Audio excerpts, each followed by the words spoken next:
ડાંગ જિલ્લા ભાજપમાં મોટું ગાબડું પડ્યું છે। દિગ્ગજ નેતા અને પૂર્વ ધારાસભ્ય મંગળ ગાવિત મોટી સંખ્યામાં પોતાના સમર્થકો સાથે ભાજપને રામ રામ કહી અને કોંગ્રેસમાં ઘર વાપસી કરી છે। પ્રદેશ પ્રમુખ અમિત ચાવડા, વિપક્ષના નેતા તુષાર ચૌધરીની હાજરીમાં જન આક્રોશ સભા યોજાઈ। મંગળ ગાવિતે કોંગ્રેસમાં આવતાની સાથે જ ડાંગ જિલ્લામાં મનરેગા યોજના અંતર્ગત ચાલતા ભ્રષ્ટાચારની પોલ ખોલી ભાજપના ધારાસભ્ય વિજય પટેલના કામોમાં ભ્રષ્ટાચાર થતો હોવાના ગંભીર આક્ષેપ કર્યા। સરપંચો પાસે 8% જેટલી ટકાવારી લેવાતી હોવાની વાત કરી। મંગળ ગાવિતે સભામાં ઉપસ્થિત સૌ કોઈને હાથ જોડી અને ભૂતકાળમાં ભાજપમાં જવા બદલ માફી પણ માંગી। ઘર વાપસી એટલા કારણ કર્યું છે કે આ ભાજપને ભ્રષ્ટાચારની સરકારમાં ભ્રષ્ટાચાર અટકતો નથી। એમાં કામ માટે ભ્રષ્ટાચાર થાય પણ યોજનાકીય પણ ભ્રષ્ટાચાર થાય।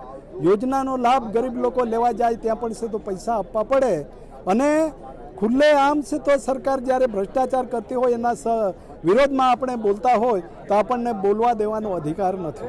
સરકારના વિરોધમાં કોઈ બોલી શકે નહીં, બોલે તો એના પર એક્શન લેવાય।